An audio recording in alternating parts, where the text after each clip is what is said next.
জীবনে সুখী হওয়ার 10টি উপায়। অন্যের কাজে নাক গলাবেন না। আমরা জীবনের বেশিরভাগ সমস্যাই সৃষ্টি করি অন্যের কাজে অহেতুক হস্তক্ষেপ করে। অন্যের চলার পথকে আপনি নিয়ন্ত্রণ করার চেষ্টা করবেন না, কেননা আল্লাহ প্রত্যেকটি মানুষকে ভিন্ন ভিন্নভাবে ভিন্ন ভিন্ন দৃষ্টিভঙ্গি দিয়ে সৃষ্টি করেছেন।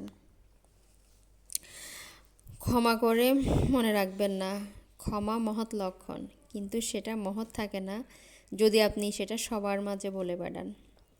এমন কাজে নষ্ট করার মতো যথেষ্ট সময় জীবনে নেই। ক্ষমা করে ভুলে গিয়ে সামনের দিকে এগিয়ে যান। মনে রাখবেন, ভালোবাসাটা দেওয়ার পরে ভুলে যেতে পারলেন কিনা তার মধ্যেই প্রস্ফুটিত হয়।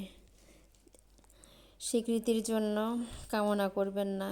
এই পৃথিবী স্বার্থপর মানুষের পরিপূর্ণ। আজ আপনার প্রশংসা করে আপনার ক্ষমতা আছে বলে, কাল যখন ক্ষমতা থাকবে না তখন ছুঁড়ে ফেলতেও দ্বিধা করবে না। আপনার সকল অর্জন ত্যাগ ভুলে যাবে, কিন্তু শুধু স্বীকৃতির জন্য আপনার ভেতরের মানুষটাকে ধ্বংস করবেন কেন? আপনার কাজ আপনি যথাযথভাবেই করে যান। হিংসাকে মাটি চাপা দিন। কারো অর্জনে কখনো হিংসা করবেন না। হিংসা মানুষের অর্জনগুলো মাটি চাপা দিয়ে দেয়। এটা আমাদের মানসিক প্রশান্তির নষ্টেরও বড় ধরনের একটা কারণ।